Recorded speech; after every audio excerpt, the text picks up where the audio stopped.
Lunch, how do you do, Buckaroos, and how the heck are you? I am Tom the Whiskey Whisperer, at least for the purposes of this video. So I was laughing at something my wife said before as I was hitting the start button. Anyways, my bad. Bear with me just for a second here, folks.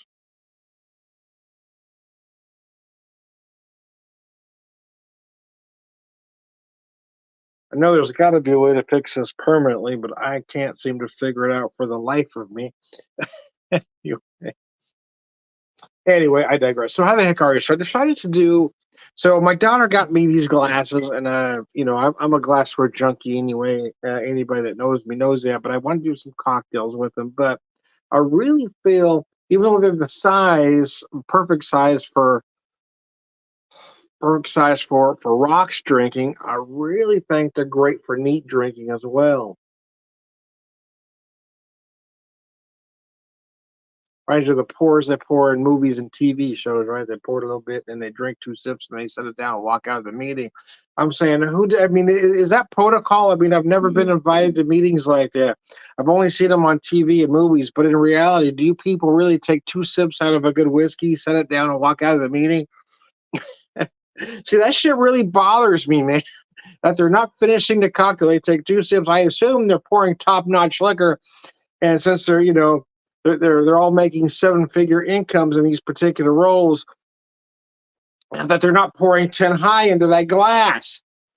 I'm just saying, is it protocol? Is that what you rich people do? Is you take two sips out of a drink and set it down? I'm genuinely curious, because I got to tell you, that shit really bothers me when I see that on TV shows and movies, that they take two sips and set it down and walk out of the meeting. Why would you do that? Anyways, I digress. I digress, man. I decided to pour myself two single malt whiskeys, and this isn't a showdown or a duel by any stretch. I picked these two for a reason, because they are two very distinctly different whiskeys, even though they are both American single malt whiskeys. And I think that's maybe why, one of the reasons why, anyway, that I really love this category of American single malts, because they are so vastly different depending on the particular distillery's views and how they envision the whiskey. Let me show you I'm going to show you this. So this is so my right hand has the Restless Spirits Gullytown. See the vast difference in color there? So the left hand has a Switchgrass American single malt. This is what I'm trying to point out to you, that their visions for the whiskey are completely different. So the Gullytown is 96%. It's in this really tiny window here, and I can't read it. I think it's 96. I don't know. Can you read that any better than I can? It's right in this little window right there. I can't read it up against that black. So anyway, the Switchgrass. I should have handed it to her before I started, but you know me. Anyway, Switchgrass. The Switchgrass is 92 proof. American single malt whiskey, limited release. So it's a 92. So they're both at 92 proof. So that's nice. We're even there. I thought that's what it said, but I'm damned if I can read that. American single malt whiskey. So the point I was trying to make is, take a look at this whiskey. Look at the color of this whiskey versus the color of this whiskey. They look like two completely different categories, but they are not. And again, just shows you how two distilleries could have two completely different visions of how a whiskey should be. Anyway, I'm going to try to read a little bit here. Irish immigrants of the 1800s arrived in America, bringing with them a work hard, play hard approach to life, a deep-rooted passion for the land they left behind. Their love for malt-based whiskeys remained in their hearts and continue to be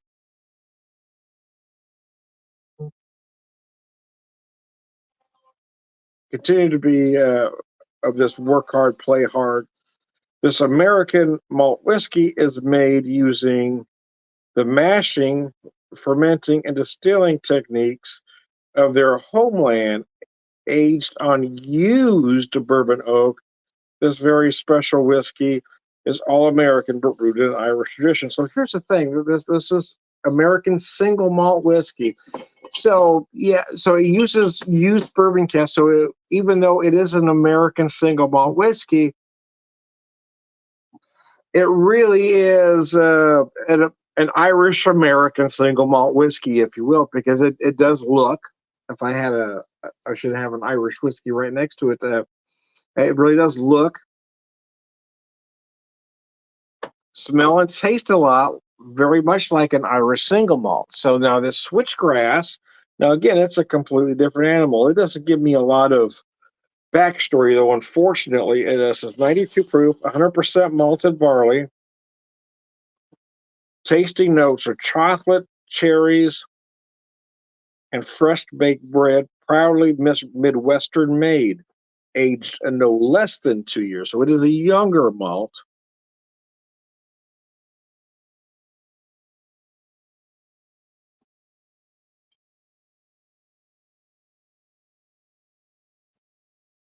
Oh, they were out of St. Louis, Missouri. I guess I didn't realize that tonight. I should have been paying attention. Switchgrass out of St. Louis. Wow. But again, let me show you these whiskeys side by side again. So you could, I mean, it's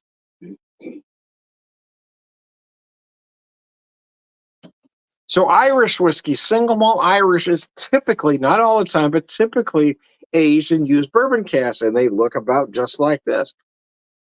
The aromatics are a lot like this. A lot of vanilla. You get to get a little vanilla, a little honey, a little heather. I mean, this smells. The aromatics of this are just like an Irish single malt whiskey, and it drinks a lot like an Irish single malt whiskey. Slightly different. Again, it's an Irish American. I call it. I'm going to dub it an Irish American single malt whiskey, because you could tell there. You could tell when they came up with this vision for this whiskey. That was the idea, that do their version of a single malt Irish whiskey, because their distillery is rooted in Irish tradition.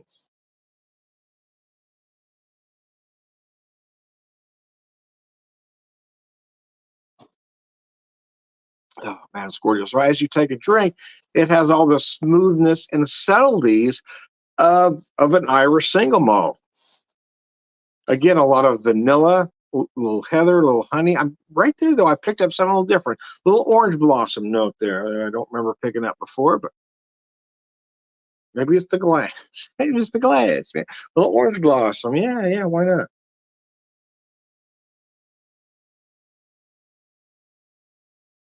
Yeah, that's the thing though. I didn't want to do this video as a this versus that kind of video. That's not what I'm talking about at all. I'm talking about just looking at the differences between the visions of two distilleries. Because I'll be honest with you, I love Restless Spirits. I've been to that distillery. I haven't been to Switchgrass. I've been to the Restless Spirits. The Gullytown is one of my favorites.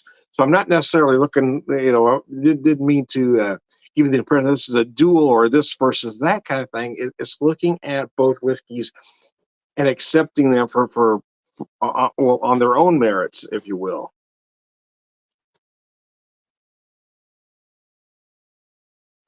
And I do that because it seems like it doesn't matter what you're into, right? Whether it's beer or whiskey or food or this, that, or the other, music, there's always, it seems to be, there are those that want to have that this versus that mentality. And I got to tell you, that just drives me batshit crazy.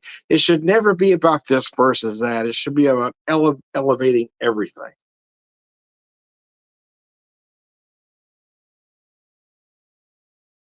Look at the differences between two, whatever it is, and then celebrate that. But it doesn't have to be this versus that. And one never has to be better than the other. Well, you can really tell a difference. I mean, the noses are completely different. And I'll be honest with you, quite frankly, if I were given these two whiskeys without knowing what either of them are, I would never assume they were both American single malt whiskeys, because they are so vastly different. And maybe that's again, that's part of the reason why I love the category, is because it is more broad than you might think it'd be. I mean, single malt whiskey, you've got to use that 100% malted barley, but what you do with it from there really, again, is your vision of what the product should be. And here I didn't realize at the time, but I've got two Missouri products. I've got Kansas City and I've got St. Louis, and I've got two completely different whiskeys, which kind of makes sense if you know anything about Kansas City and or St. Louis. Is they both in Missouri, but they are completely different. The representations are just amazing, though, what each city has to offer.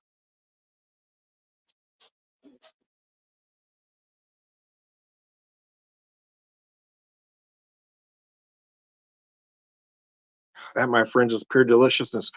They say chocolate. So the notes they say to look for on this switchgrass are chocolate, cherries, and baked bread. But I'm going to put a slightly finer point on it for you. Make myself some room here. I gotta need room.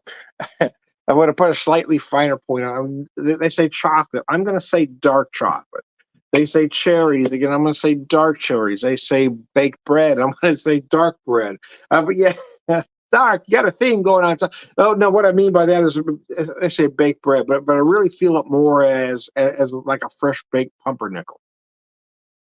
So I wanted to put that finer point on it. The cherry just feels like a nice big dark cherry. And again, the chocolate does feel more like a dark, like a malted dark chocolate note, I should say.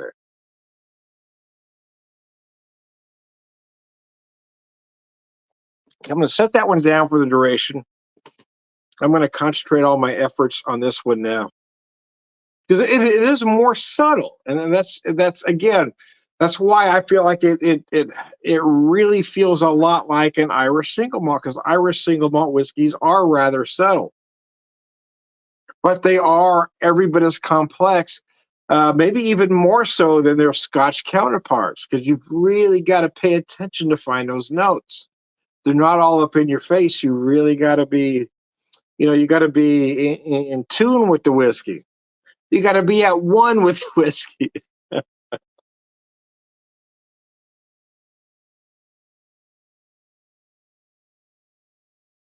And this product really feels like just amazingly done.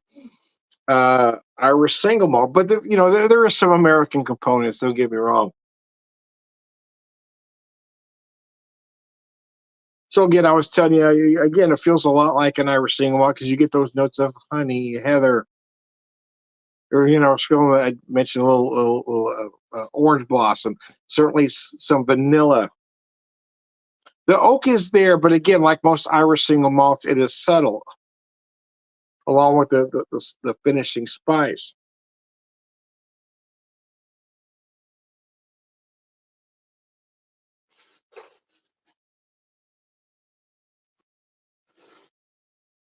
Feel like just a little bit of a light brown sugar going on there.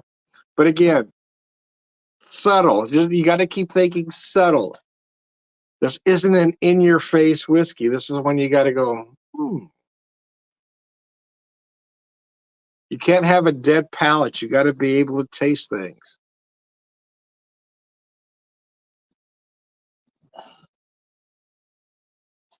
You've got a palate of wood. Irish whiskey isn't for you, and neither will this one be. And I think maybe that's why I like this product as much as I do because I love the subtleties. I love that it makes you work for it because it is very American to be bold, brashed in your face, and this is that Irish American. Well, we're going to come at it from a slightly different angle.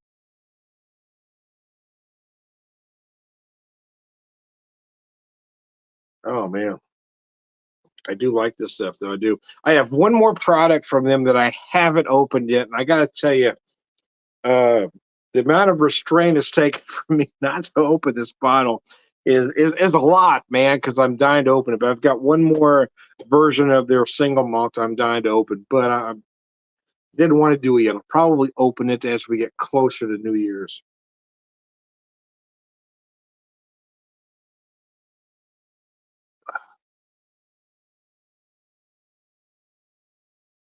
Just a little bit of sweetness at the end. Like for me, I get a little bit of honey, a little bit of honey. You get the oak and just a little bit of spice. Oh, this whiskey is just beyond gorgeous. So anyway, let me finish this one up for you.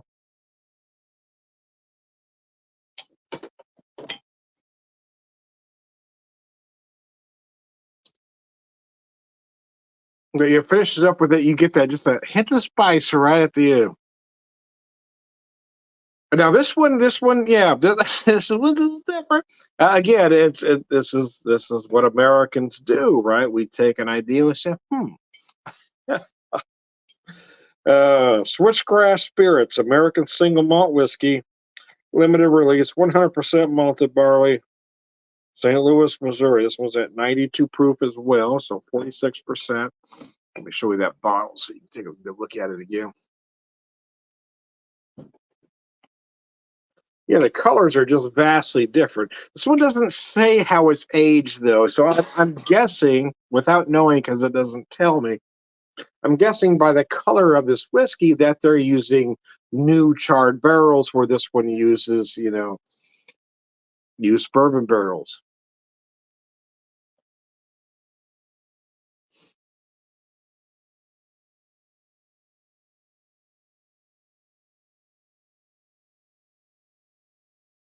The flavors of these two whiskeys are so vastly different. I know the inclination is for some of you to ask me which one I like better. The truth is, there isn't an answer for that question. I like them both for different reasons. Which one do I like better is honestly going to be in the mood I'm in at any particular time, right? Like I hate what's your favorite questions. I hate what's your favorite movie? What's your favorite beer? I'm known as a beer guy. It says, what's your favorite beer? What's your favorite this? What's your favorite that? Well, I mean, it kind of depends on the day, right? I don't have an answer that's always there. Kind of depends on my mood at any given time. I just hate those questions. And then beer guys, whiskey guys want to ask those questions. What's your favorite, this, that, or the other? Well, I don't have one. Which one do you like better? Well, does one have to be better than the other? I just don't understand that mentality that something has to be better. I don't understand that list mentality. Beer guys, whiskey guys always want to be making lists. Well, I don't think I don't think there should be a list. I mean, you want me to make a list? I mean, the list I make today is going to be different than the list I make tomorrow, right? My top 10 at this particular moment in time might be different than my top 10 at 3 o'clock tomorrow afternoon.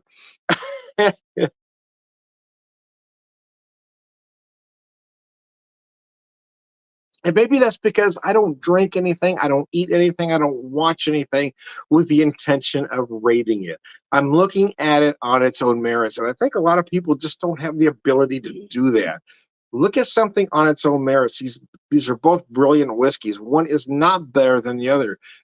Depending on your taste, you may prefer one to the other, but one is never better than the other. And I got to be honest again. For me, without beating a dead horse, is that yeah, which one I like better is truthfully going to be will depend on that moment in time.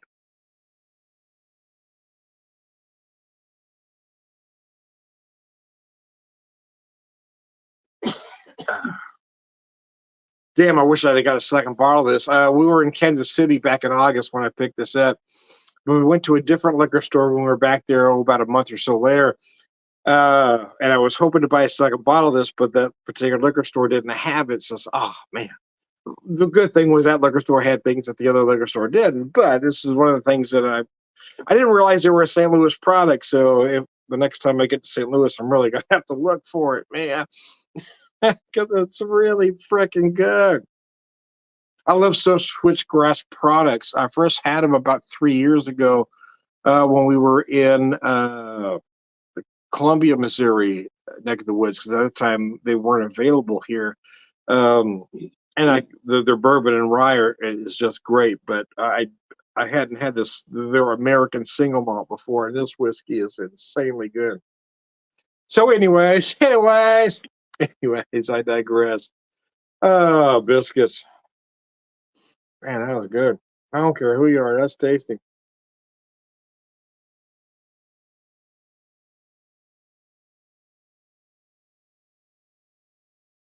One last toast, as my dad would say. Here's to the flag, the grand old flag, the flag that set us free. A whiskey glass and a woman's ass made a horse's ass of me. I am Tom the Whiskey Whisperer, Whiskey Evangelist, prolific whiskey drinker, purveyor wisdom man.